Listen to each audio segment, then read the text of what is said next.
Today we have the privilege of having Dr. W. Robert Godfrey in the AGR studio today. Not a stranger, but great to have you back. Thanks. Always good to be here. Fun. Well, we thought about talking about something fun today, Right. because Reformed people need to learn how to do that, right? I don't know. Fun is sort of overrated, but occasionally it's all right. Well, this is a sort of fun subject, but you have had over the years as a student of yours, and I don't think there's a student who had your classes all these years who didn't hear about a certain figure that you devoted some time to and have shown great interest in, and that is Aimee Semple McPherson. So she is going to be the subject matter today on this program. Good. I like to refer to her as sister. Sister. So we'll just talk about sister. Just sister. And the fact that she just called herself sister is interesting in and of itself. But so what made you so interested, and why the great interest in Aimee Semple McPherson, and why her story? Well, I think it emerged out of a broader interest on my part in what makes a great mass communicator effective as a mass communicator. And I've thought about that relative to preachers, also to a more limited extent, politicians. But John Chrysostom in the ancient church, the most celebrated preacher of the ancient church. Obviously, Luther and to some extent Calvin as preachers were a fascination to me. George Whitefield, one of the founders of what we might call American evangelicalism, a great preacher. And in moving to California in 1981, I was thinking about what kind of research project could I take up that California would support rather than make it more difficult, being far away from the great libraries in the East. And so Aimee came to mind. For those who don't know, Aimee Semple McPherson is one of the great Pentecostal preachers who preached to thousands and thousands of people in her lifetime and was known to be a remarkably effective preacher. So that's part of where the interest came. And then the very fact that Pentecostalism has become such a huge worldwide phenomenon since the time of Aimee makes her kind of pioneering role all the more interesting and significant, I think. Yeah, she reflects something about the development of, at least in my thought, and I don't, let me just say up front, qualification, I don't know much here. So I'm not going to come across like I do. You're the star on this subject. So, but she seems to reflect something about the development of evangelicalism and Pentecostalism together in the 20th century. I think that's exactly right. Yes. And that I think one of the weaknesses of most of the books about her, and there are a number of quite good books about her, is a failure to put her adequately into the religious historical context from which she emerges. Most people who write about her are not theologians and certainly not church historians, and therefore they know a great deal about her and maybe her immediate context, but don't really see the world from which she emerges, and therefore have trouble seeing what's really unique about her and what's more common to the background she shares. I think some people would see this and hear this and think, well, we could take interest in somebody like a John Calvin. That kind of makes sense, right?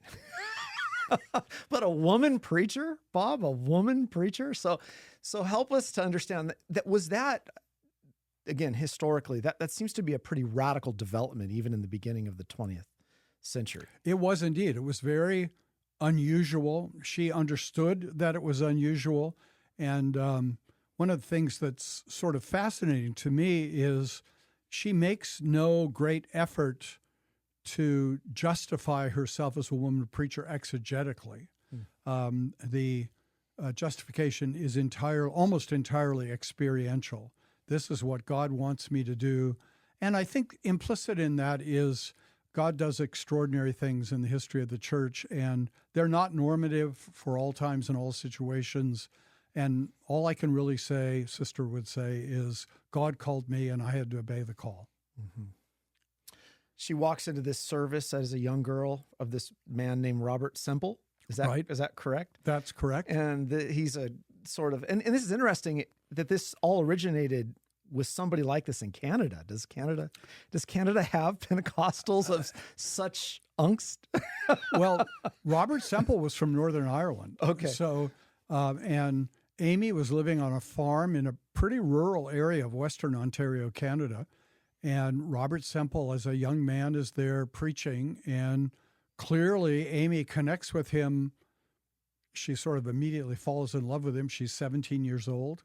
And but she's also very much moved by the message that he's carrying, which is, as the early Pentecostals were, very much a revivalist, salvationist message, linked to a belief that because they were living at the end of the age, God was restoring miraculous gifts to his church to help the revival, to help the preaching of salvation. Why did they take off to China then? Was that shortly after? Was it? Yes, I mean within a few months they got married, and then I mean in a certain sense, Aimee is following something of her mother. Her mother was attracted to the Salvation Army, and you can see a kind of progression of what you might call dramatic, confrontational revivalism in the Salvation Army. Her mother got married at 15 to a much older man. And so, Aimee is sort of conforming to the pattern. But after some brief work in America, she and Robert were convinced that God was calling them to be missionaries to China. And of course, China had been a huge object of missionary concern by Protestant evangelicals for a long time. So in a certain sense, they're not doing anything terribly radical, but they do set off for China, feeling that's where God is calling them to serve. And it didn't go so well. I mean, he ended up dying in China, right? Yes, they arrived. They have not long been in China, really right on the coast of China, I think in Macau initially. And she's pregnant with their first child, and they both contract malaria, and he dies. So within a few months of arriving there, he has died and will remain something for her of the ideal husband, the ideal preacher, the ideal Pentecostal evangelist for the rest of her life. But she's left to bear a child alone with very little money in China, and then to make her way back to America to try to take up her life. And she's, I don't know, I don't think she's 20 yet, 19 maybe. And so young, a widow, a baby. Her life doesn't look promising at that moment. And she kind of comes back to her roots, doesn't she? Or does she? Yes. She goes back and forth between Ontario and New York. Her mother, Minnie Kennedy, her married name to Aimee's father, Minnie Kennedy has left the farm, left her husband behind, and gone off to New York to work with the Salvation Army. And that, too, will be part of what Aimee does for a time. It's very interesting. The Salvation Army had a form of marriage that members of the Army entered into when they married. And that form of marriage declared to one another that they would never let family obligations get in the way of serving the Lord. So Minnie clearly lived that out. I'm not so sure her husband was as committed to that principle of marriage, but that was Minnie's attitude and would remain in many ways Aimee's attitude as well. How did she move to the public spotlight? I mean, we were talking before the program, and it seems to me when you have these figures who really make a mark and have this kind of influence, especially in broader evangelicalism, they seem to think that they have a sort of specific divine mission from God himself, that he has specifically anointed them for something great. And was that her mentality, and how did that sort of move her then into the public square, if you will? Well, it's very interesting. She talked a great deal about herself throughout her life. She wrote 2 or 3 autobiographies. She, at one point, began to preach an annual sermon on her life. And part of what comes through in that is her sense that God has dealt very immediately and individually with her. Mm-hmm. That's true in her conversion. It's true in her baptism in the Holy Spirit as she saw it. And it would be true in her call to the ministry. What happens is poor and lonely and alone with a small child, she marries Harold McPherson, an American from the East Coast. And she, to all appearances, she tries very hard to be the stay-at-home wife and mother. She bears Harold McPherson a child they name Rolf. So she has two children, Roberta Semple and Rolf McPherson. And she just finds this life at home unfulfilling, frustrating. She gets sicker and sicker. And the story she tells is that literally she is on her deathbed. And she prays to the Lord to heal her. And the Lord says to her that I will heal you if you go and preach the gospel. Now will you go? Now will you go? Now will you go? And she says to the Lord, I've got to be a wife and mother. Women aren't supposed to preach. I'm supposed to stay at home. And the Lord says, I'll heal you if you agree to go and preach. But if you won't, then I'm going to take you home to heaven. So that's her conversion to the ministry, you might say, that the Lord tells her she has to go. She says she'll go. She's immediately healed. And she begins to preach, tentatively at first, and then more and more boldly, and then increasingly linked to faith healing, which becomes a significant part of her early ministry. Now, you know what the Reformed pastor is going to ask in light of a testimony like that, right? Yes. You don't really believe that, do you? I've got to put you on the spot a little bit here. I believe she believed it. Yeah. I believe she believed it. I think that was something of the expectation of the Pentecostal world. God will speak to you. God. Yeah. Now, Right. She's not crystal clear whether she heard a voice or this was a feeling, or, but the sense of immediate contact with the divine, not mediated through institutions, not in a sense even mediated through the written word, although she was very, traditional in her evangelical regard for the written word of God.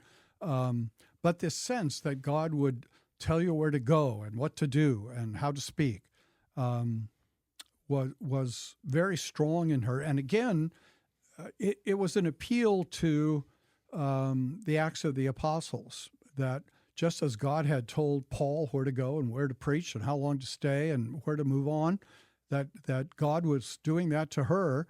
And this is so often forgotten. It's very important. The early Pentecostal theology was that these miraculous gifts are being restored because we live in the end times. This hasn't been true all through church history. It's just now the latter rain, as they call it, the latter gifts of the Holy Spirit, apostolic gifts to restore to the church, gifts needed to speed up evangelism right before Jesus comes again. As a side, how much of this corresponded, since she was in Canada and then obviously would make, I think, some cross treks across the U.S.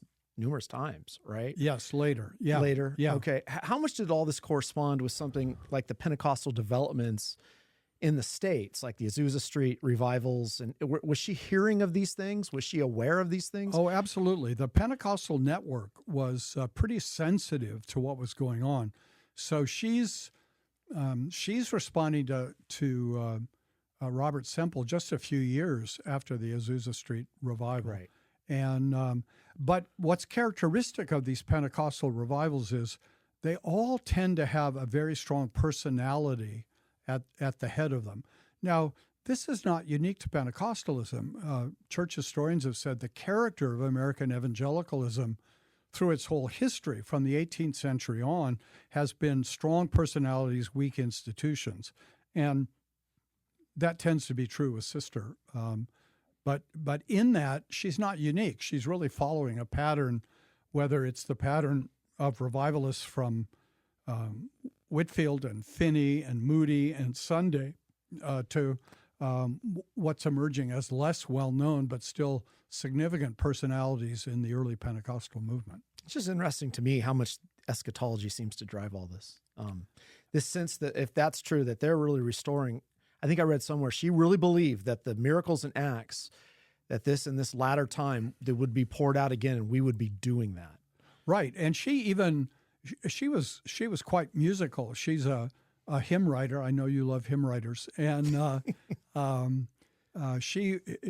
there are early hymns that she wrote that talk about the latter rain. I mean, specifically, explicitly talk about the latter rain being poured out on the church at the end of the age. So it was very eschatological. This is also the period where evangelicalism, in its majority, is moving from postmillennialism to premillennialism. Mm-hmm.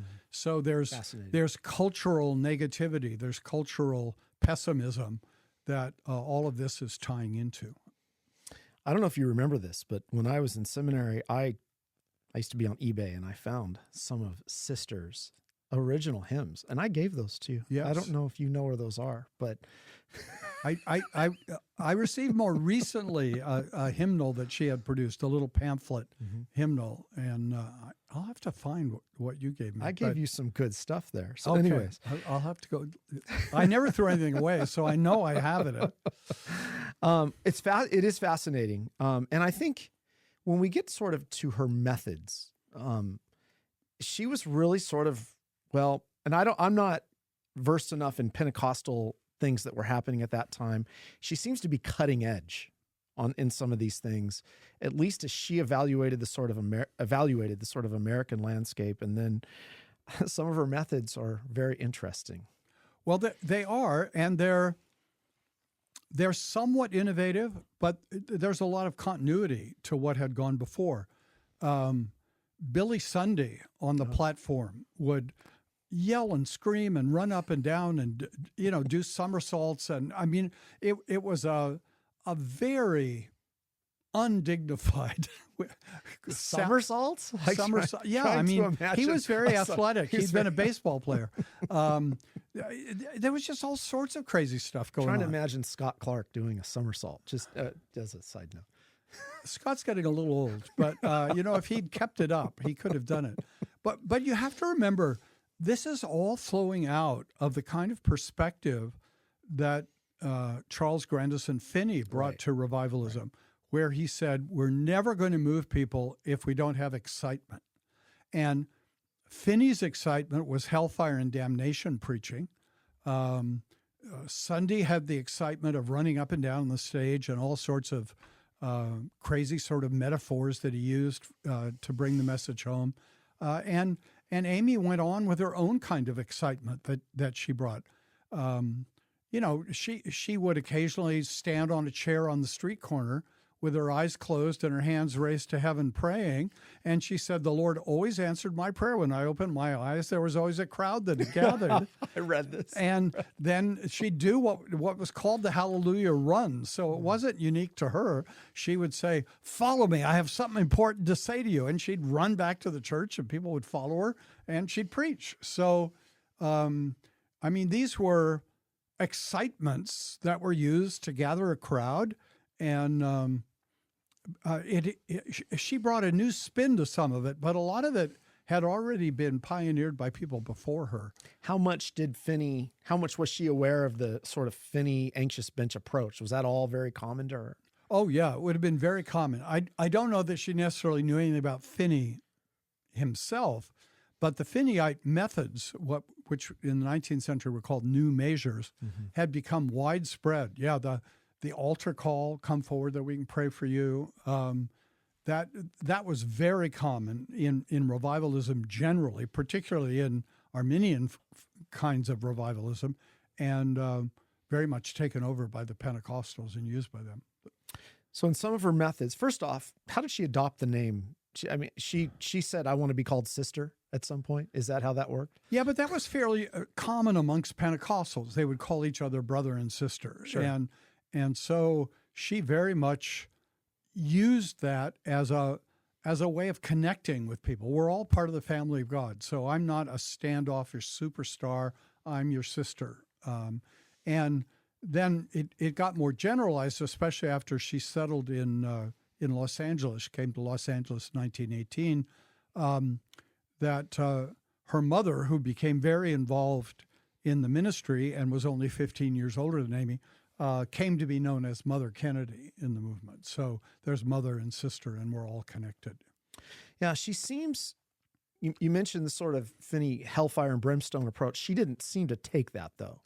No. Her methods seem to be a little wiser to the needs of the masses, I guess you'd say. Well, I think you can see she saw it. a kind of pendulum swinging in American evangelicalism. So you have Finney's hellfire and damnation, but then you have Moody very much preaching the love of God, and then Billy Sunday more confrontational again, and then Aimee also emphasizing the love of God. It's not that there was never any discussion of hell or judgment or need to flee from the wrath to come, but the overall ethos of her movement was more positive, more love-filled, more joy-filled, perhaps, than some others. But that in and of itself is not brand new. It's reflecting different emphases in different personalities through the 19th and into the 20th century. And she seems to have stood out in some ways from many of the sort of American preachers, and at least at the time, she really, is in my reading, gave a lot of attention to the disenfranchised. And you could say disenfranchised whites, and even incorporating it and ministering to Black communities. Right. She's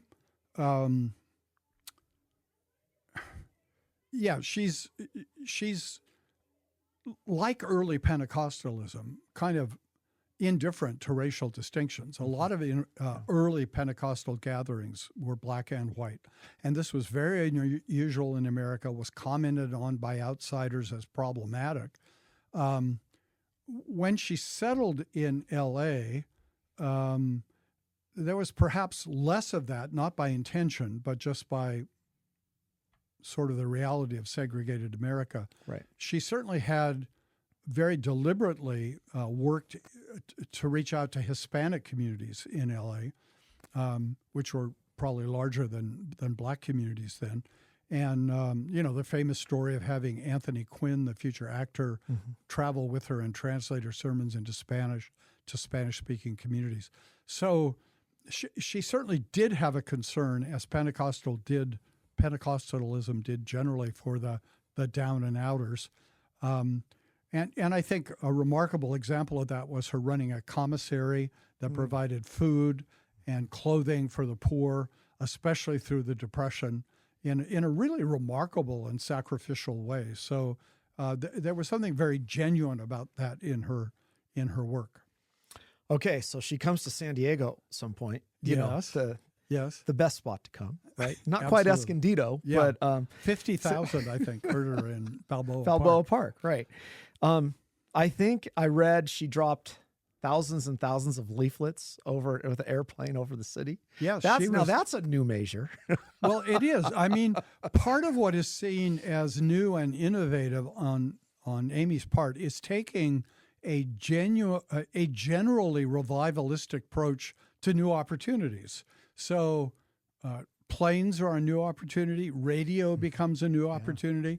One of the last things she did in her life was to try to get a television license to go into television in 1944. So part of what is seen as innovative is a positive response to new kinds of opportunities that are emerging because of new technologies in the 20th century. So she has this, is it 50,000 people at Balboa? Yes. That's fascinating. As I read, you tell us the story, all these sick people are brought up on the stage. Yes. And you can tell the story, but supposedly an old lady was brought up who was an invalid, and sister said, "Rise and walk." And she got up. Yes. Okay. The apostles did that. Didn't they? Are you an unbeliever? Are you just a skeptic through and through, a rationalist? You don't believe that God can heal people? What is the matter with you? I've had a good Reformed professor who's helped me along the way. Well, what happens is she becomes famous as a faith healer. And later, and I imagine it's still there today in Angelus Temple, there's a room devoted to crutches and casts and wheelchairs left behind as people were healed at her meetings and walked away. And literally thousands and thousands of people saw people healed, and she would spend hours healing people. And remarkable testimonies to healing. So it's interesting in this latest book that's just come out this year brought the book by Claire Hoffman called Sister Sinner. There's a chapter on faith healing early in the book, and what's interesting is this chapter records statistics and testimonies to the faith healing and offers no analysis one way or another about it. It just records it. And that seems to me a failure, one of the problems of this book, that there's not as much analysis that needs to take place. Here are thousands of people gathered. Here are hundreds of people being healed. Certainly, if you look at many of her meetings, probably thousands of people being healed over the years. What are we to make of it? Right. Right. That's going to be the general question. What are we to make of that? Yeah. What is clear is that her followers, and even many who would not have styled themselves strongly her followers, absolutely believe this happened. And at the time, people are standing up and testifying that it happened. So what do we make of this? Is our Reformed function to try to debunk all of this and say it didn't happen? What are our alternatives? One alternative is to say it all really happened. Another alternative is to say none of it ever happened. It was all phony. It was all put on. She was accused of hiring people to pretend to be healed. In terms of the hundreds that claim to be healed, that's an expensive proposition. That doesn't seem likely. You know, one of the criticisms of some evangelists has been that they seeded crowds, that when they had the altar call, they had some people prepared to pop up and come forward in a way that would encourage others to come forward. So it's all a fraud, or it's all true, or is there some middle ground? I knew a fellow who went to one of her healing crusades, stood by the stage, took the names and addresses of 10 people who came off the stage insisting that they were healed, and followed up 2 weeks later, contacting these people and asking what the situation was. And he said, in all 10 cases, the people were not healed and were spiritually depressed because they felt they had let sister down. Huh. Now, that's intriguing, because what it means is part of the healings are something that happens psychologically, a kind of, mass hysteria is too strong a term maybe, but the enthusiasm in the enthusiasm of the moment, there were certain kinds of problems people had that they felt they were delivered from. Maybe that's some of what went on. Maybe some is that people really had more mental problems than physical problems, and in the moment, they were delivered from some of that. I don't want to exclude the possibility that God hears and answers prayer. Maybe some people were healed in answer to prayer. As a Reformed person, I don't think God gives in our time the gift of healing to anyone. But I do believe God hears prayers and sometimes heals people beyond all expectation. Yeah. So, I think there's probably a combination of things that are going on, but certainly a great deal of her reputation rested on what many people saw as hundreds and hundreds of healings that took place. And it wasn't just the healings that it's somewhat different from a Benny Hinn, where the healing is only the focus, right? She did give time to sermons, even though they were probably not very good Presbyterian and Reformed sermons. Right? No, they were interesting. They were. She did illustrated sermons. Right? Well, we'll come back to that. But no, she would have said that healing supports the preaching. I mean, in that sense, she's kind of New Testament. No, and in fact, as time went on, she tried to diminish the amount of time and energy given to healing because it was exhausting for her, and she saw the numbers of sick were endless, and she saw her first calling as being to preach the gospel, to call people to salvation. That is what she saw herself as primarily being called to do. So the sermon always remained the first thing she did and the dominant thing as far as she was concerned that she did. And is it true that as she comes to, you said 1918, she comes to Los Angeles, breaks ground on Angelus Temple about that time? Well, a few years later. Years later, right. She has just a handful of followers when she arrives, no money. So she's really building from the ground up. And she'll undertake seriously the building of Angelus Temple around 1921. And it opens January 1, 1923. So is it true that she kind of toned down a little bit of the sort of blatant Pentecostalism and healing emphasis as she comes to Los Angeles in light of the different dynamic of that particular place? I think it's more, again, her desire to reach out. And I think she had extraordinary natural talent as well as various gifts. And I think she had great intuition about what was needed, what would work. And I think her intuition told her that she would be speaking to a lot more people as a revivalist than as a Pentecostalist. And so she never gave up speaking in tongues or healing, but it was really more on the periphery of things at the temple. And most of what went on in the large public services at the temple would have looked a lot more like a lot of what was going on in evangelical churches, with the exception of the illustrated sermons. Okay. And what did an illustrated sermon look like? The illustrated sermons were held Sunday nights at the temple, and the new book says it was every Sunday night. I'm not absolutely sure that's true, but in any case, it was regularly at the temple Sunday nights. And basically what they are is a sermon accompanied by a kind of drama. So there's some dramatic something being acted out up front on the platform in conjunction with and illuminating the sermon. So it was still the sermon that was primary. So the temple's completed in 23. I read she raised like $300,000. It was amazing. A lot of money at the time, absolutely. And it seated 5,500. Yeah. So it was, I think they have said it was the biggest church in America at the time. Still here to this day. Still here to this day, still a church. Is it true they had 21 services per week at one point? It could very well be. She didn't preach at all of them. And it's interesting that services still had a lot of people even when she wasn't preaching regularly. She usually preached 3 times on Sunday and at least several times in the evening during the week. So she really taps into sort of the Hollywood crowd in some ways, right?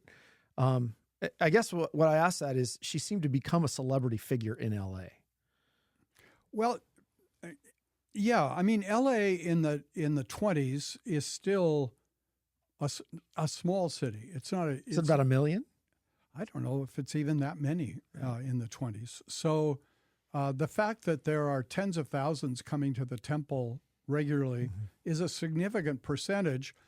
One of my problems with this new book, it uses phrases like her incredible influence. I'm not just sure how much influence she had in the city as a whole. She had some influence. She's a significant presence. It's very tempting to connect her to Hollywood. There were some real connections. Charlie Chaplin apparently would sneak in to hear her preach. He was so impressed with her communication skills. As I say, she had connections with Anthony Quinn, but before he became an actor. Certainly there's great drama at the temple, as there's drama in Hollywood. So there's that kind of connection. But I think she connects much more with the people displaced to Hollywood, the people of the Dust Bowl that are coming west. So, there are a lot of Southerners coming to LA who are coming from a world where Christian churches were central institutions in their lives, and they're looking for something. And I think she's drawing a lot of those people, much more than a Hollywood crowd per se. Okay, yeah. Fascinating. Well, that fits with her emphases prior to this. Right. Okay, so would you consider her to be one of the first celebrity pastors in America? Is that how you would characterize Sister? Well, this new book by Claire Hoffman, it focuses very much on that celebrity. And part of what the book claims to be about is how celebrity and fame changed her. And I think that's an interesting question. I'm not sure how accurately this book gets it, because this book wants to focus hugely on the great dramatic event in her life where she disappears for 5 weeks. We'll get there. Okay. We have to get there. But by attracting the large crowd she attracts, she gets lots of coverage in the newspapers. It was said she averages being on the front page of the LA newspapers once a week for a couple of decades. So that's significant. And then she goes on the radio. She's probably the first Christian radio station in the country. KFSG. Yes, call Foursquare Gospel.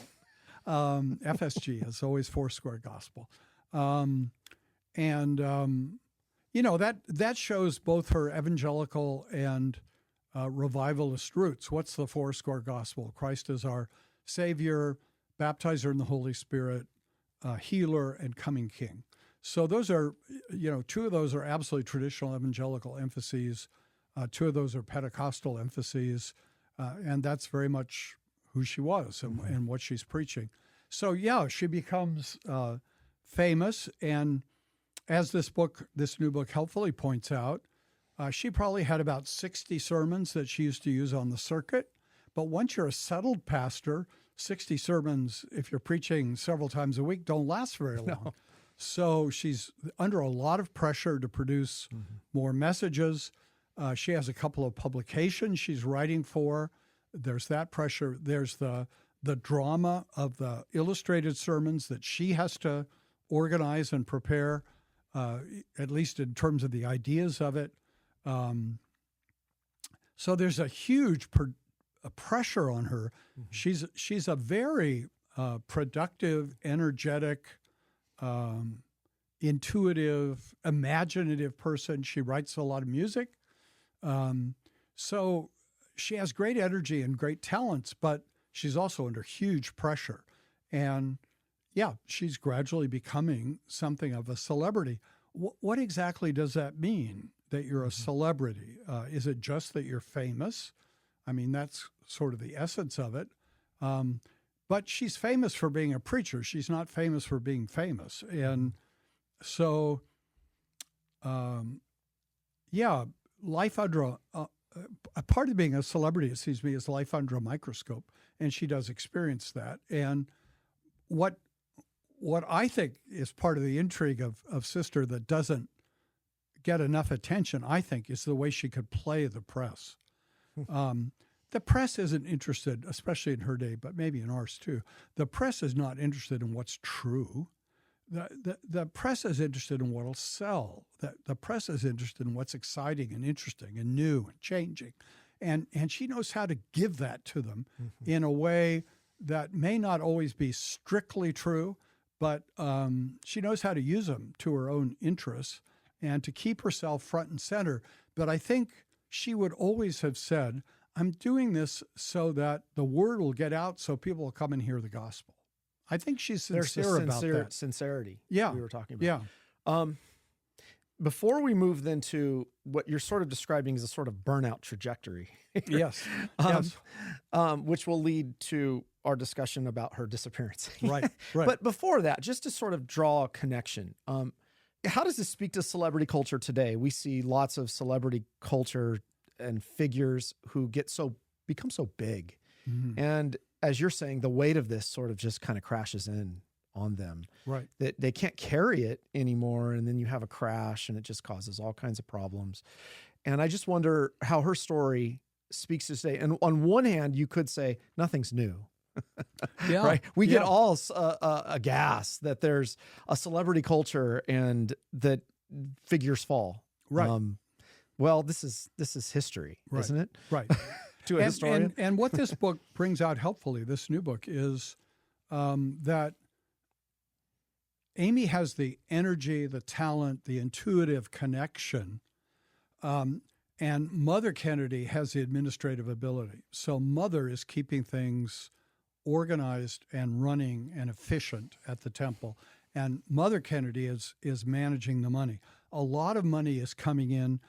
Aimee has no particular, I think, talent or ability with money. I don't think she's interested in money except to have enough money to do what she wants to do. And the danger is then the money sort of runs through her hands. She works somewhat later with a minister who will write a pamphlet entitled Aimee the Gospel Gold Digger. But that's not true. She's not good with money, but she's not spending most of it on herself. Mm-hmm. She's spending most of it to do the work at the church. And Mother is running things to keep things on an even keel. So yeah, there's tremendous pressure, but it's the pressure, I think, to produce something new. It's the pressure to appear and have all these people looking to you and having to satisfy something of what they're after. And so the great burden on her is just the burden to appear. And I think that has a breaking point in someone's life. If that's going to be what ministry is, I'm really thankful that every week I don't have to figure out something new. I'm given a script. I'm supposed to preach and be faithful to that. But but even at that, the pressure to write 2 sermons a week, well, it's true, is a lot of pressure. It's true. But suppose you were producing, felt you had to produce 5 or 7 or 10 sermons. You do feel the burnout, even as in a normal ministry. But this is pretty remarkable how much was on her shoulders. And I'm sure in her preaching, there's not a huge amount of time spent in exegesis, but there's a huge amount of time trying to figure out, how do you make this captivating? How do you illustrate this? How do you connect with people? That's what I'm talking about. Like, I remember passing a Pentecostal church, and it was just before Easter, and the pastor I saw was out there spray painting signs. Yeah, I am so thankful I don't have to do that. It's what I'm saying. Right. The sort of wedding of the entertainment with the message. Right. To sort of feel like I have to keep the people. Yeah. And, for Aimee, she had spray painters. She didn't have to do all the spray painting. But if you have spray painters, you have to pay them. And so the pressure to produce money to keep all this going is huge. And in Aimee's day, having drama in the church, having radio, having periodicals was expensive, but nothing like the expense of having television. And so Aimee is pre-television and the pressure to produce not hundreds of thousands of dollars, but millions of dollars to keep the TV show running. And I think you see the cost on this, to tie it to today's, struggle in this regard, on the family, her family. I mean, Harold McPherson left her at one point, didn't he? He left her permanently. Yeah, they divorced. Because he couldn't keep up with this, what I read, but I don't know if that's the reason. That's part of it. I think he felt, like a fifth wheel in the whole drama. And I think Mother Kennedy did a lot of the raising of the children. I think the evidence is that she loved the children and the children loved her, but the revival came first. Mm-hmm. And I think, the daughter was being primed to take over and after Aimee. And then just as Aimee had a falling out with her mother, she had a falling out with the daughter. And the daughter left the ministry. And the son was actually the one who remained in the ministry and took over after Aimee died. He was not the preacher that Aimee was, but he had more of the gifts that Mother Kennedy had, ironically. yeah, it was hard on the family. But again, there's that in both mother and in sister, there's this sense that God comes first, the revival comes first, family has to take a second place. And we may look at that disapproving, but Aimee's not unique in that. I mean, this is part of what the Revivalist was all about. And you can look at an awful lot of ministers' families that That's come right. away kids come away feeling neglected. I'm always concerned about that. Yeah. I'm always, I mean, it's a known fact, right? That we know and as pastors' children have a certain sort of challenge. Right. That they bear in just being that. And so right. when all the needs of the congregation are on your shoulder, you feel like that's not Right. true. It shouldn't be. Elders should be Right. helping. But Right. when you feel like that, it has costs. It does. So. And some people handle that better than others. For Aimee, it was becoming clear in 1925 that she was on the verge of exhaustion and breakdown. And this is a pattern I've heard testified to in Pentecostal leaders, that they work until they collapse. And so in early 1926, it was decided she should take a long trip to get away from it all. And so she sets out across the country, gets on a ship, ends up sailing to Northern Ireland to see Robert Semple's parents, who are still living, and then sailing on to the Holy Land.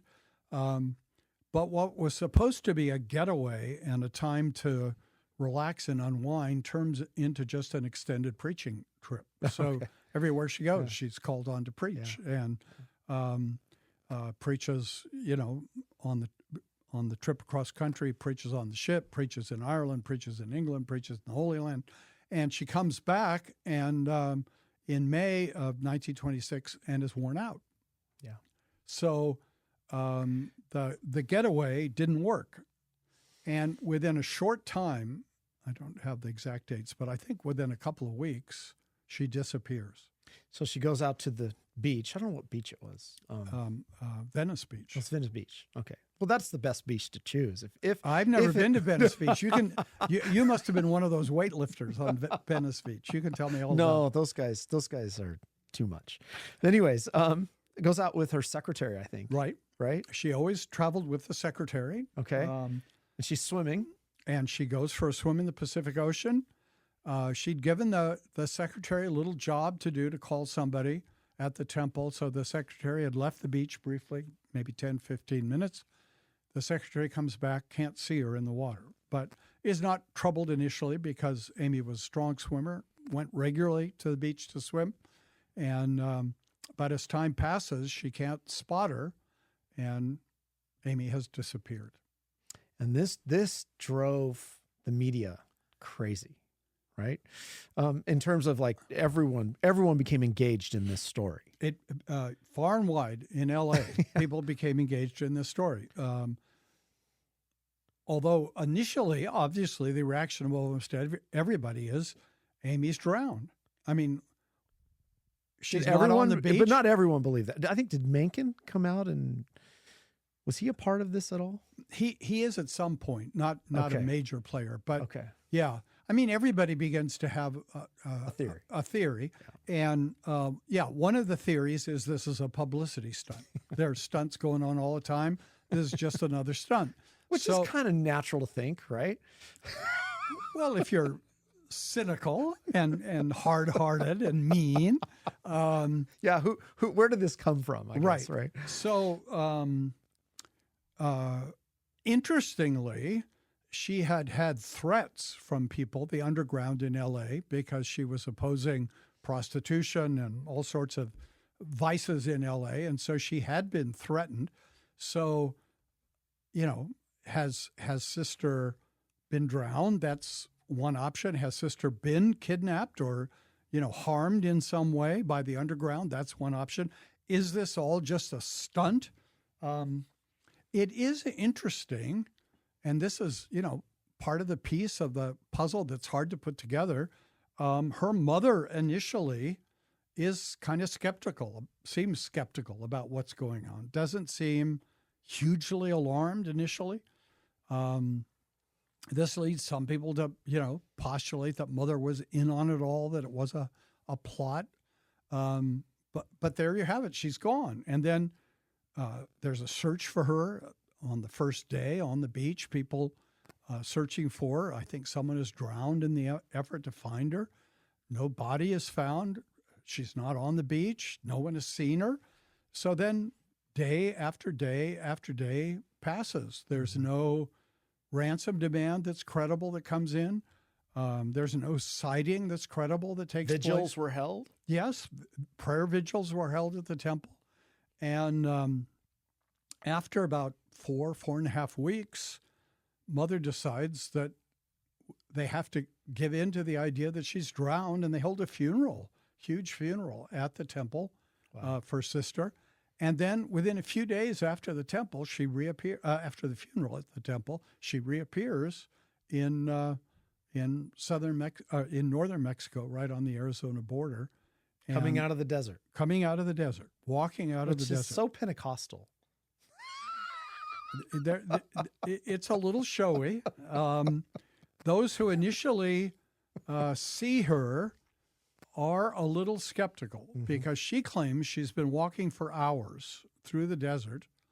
And apparently there's a lot of thorny vegetation, that part of the desert. Her shoes are not scuffed. Her dress is not covered with perspiration or torn. And one of the sheriffs there said the most surprising thing is she's not asking for water.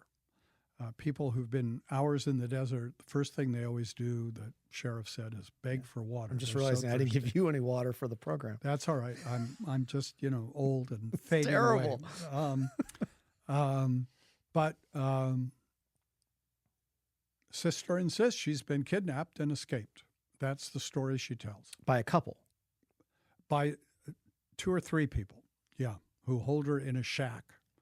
And part of what becomes part of the story is that a huge search party was put together to try to find the shack, and the shack is never found. So that's part of what begins to lead to skepticism about her story. Okay. So before I ask you the big question in a minute, the big question everyone wants me to ask, I have to keep this going. So yeah. You're trying to embrace the excitement culture, hoping you'll become a celebrity. Yes, that's the goal. So they have some kind of subpoena in LA, right? They have some kind of hearing to determine, and they could find no guilt, and they could find no facts to charge her, right? Well, this new is book that true? Yeah. Is pretty exhaustive in looking at the process that is gone through.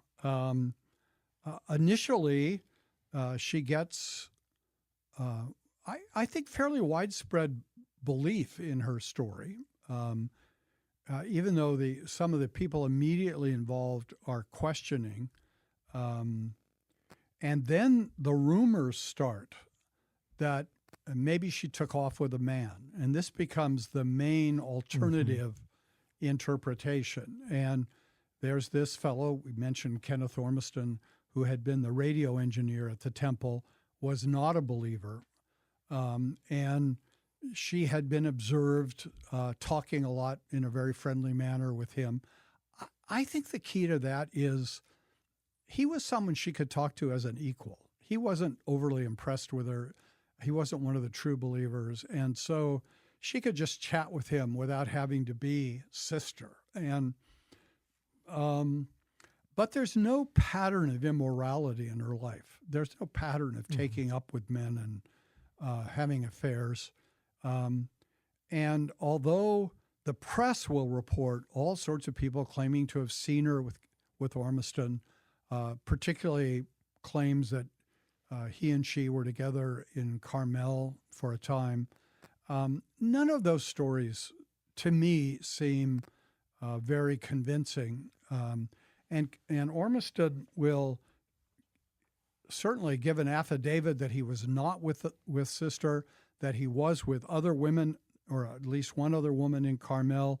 So there's a lot of the so-called evidence of her having an affair is just not persuasive, I think. And but because the story of the kidnapping doesn't seem to be substantiated, the district attorney in L.A. will be under huge pressure to accuse her of wasting police time, of obstructing justice, of giving false testimony to the grand jury.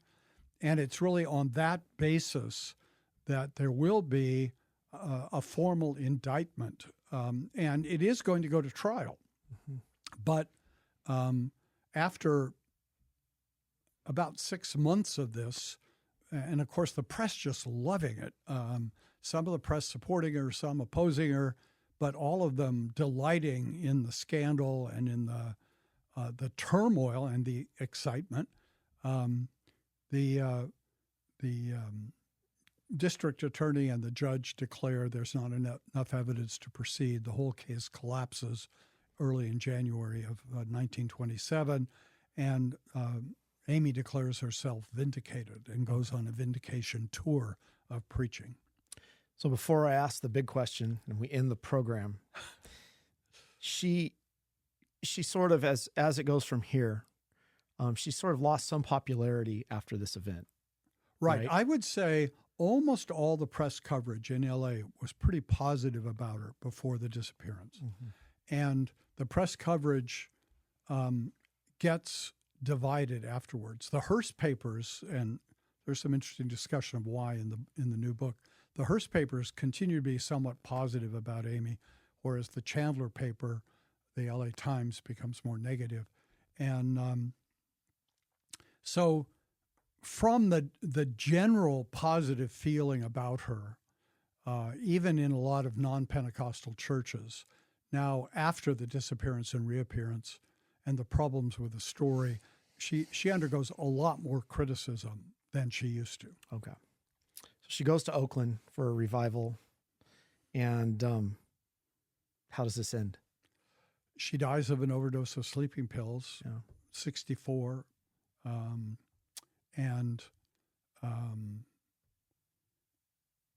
I think almost everyone has agreed it's an accidental overdose. Yeah. The kind of sleeping pills she was taking are the kind that affect short-term memory. So she probably forgot she had taken pills and then took some more. Her life is going relatively well at this point. There's no obvious reason why she would have intentionally committed suicide. But it's a kind of shocking, sudden end. She's only 54, in relatively good health, and could have seen another 10 to 20 years of ministry had this continued. She, we talked about her sincerity, but it is interesting. Some of the causes and things that she fought for, she fought to remove Darwinism from the public schools. At the very time that William Jennings Bryan was leading his crusade, right? Yeah. And she faced a lot of criticism from other preachers. We didn't talk much about Fighting Bob Schuller. Yes. I think that's a hilarious name. Fighting Bob. Fighting Bob Schuller was the pastor of a large Methodist church, fundamentalist Methodist church in L.A. At the time. And I think a great religious history of L.A. could be written from Fighting Bob Schuller to Smiling Bob Schuller. That's a good article. Yeah. And but he was vehemently opposed to her and thought she was a fraud. When I asked my mother once, because the place she died is very close to where I grew up, and I asked my mother once, do you remember as a girl hearing much about Aimee Semple McPherson? And my mother's immediate response was, oh, that phony. Well, my mother's family were all conservative Methodists, and I think that was the attitude in conservative Methodism, that she was a phony. And I think that's because, in a certain sense, classic conservative Methodism was not so far from Pentecostalism. And there's this, what psychiatrists have called the narcissism of small differences. So something very interesting goes on there. All right. Well, after all that, so the conclusion to was it a great fraud, this disappearance, what do you believe happened? I believe, and this is pure speculation. I understand. You weren't there. I You're wasn't not there. And you're not a Pentecostal, so you can't. I believe she got out of the water and bumped into somebody she knew well and said, "I'm so exhausted, I can't go on." And they said, "Walk away from it. I'll take you away."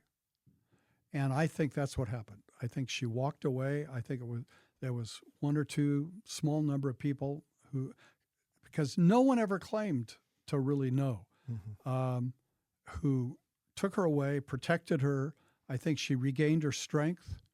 And I think after the funeral and all the publicity of the funeral, she thought, "I'm rested. I want to go back." I think maybe these people said, "Don't go back. You really shouldn't. You've escaped at last." I think she saw that as a kind of kidnapping. And so I think that's how she could spin it the way she did. And I think she was a sinner. She'd have said she was a sinner. She wasn't perfect. But I think she was fundamentally sincere. And I think she was fundamentally a Christian who was trying to do good work. And I think she probably got carried away at some ways with her own energy and maybe fame. But I think fundamentally she was trying to do the Lord's work as she understood it. I think the critique of her needs to be more a theological critique, a biblical critique, than a psychological critique. But I think she has to be appreciated for a person of huge talent who accomplished some fairly remarkable things. But the fascinating thing to me is that when she died, the Foursquare Gospel Church had about 25,000 members altogether. And when her son died, who was not much of a preacher, the Foursquare Gospel Church had something like 7 million members worldwide. And it has continued to grow since his death. So it's interesting. Maybe it's not the celebrities who accomplish the most in this world, but it's the Rolf McPhersons who work away faithfully, consistently, promoting a vision and accomplish remarkable things. Thanks, Bob. That was a good hour. So I'm sure those who heard will appreciate this. So thanks for teaching us on this subject. Well, thank you. Thanks.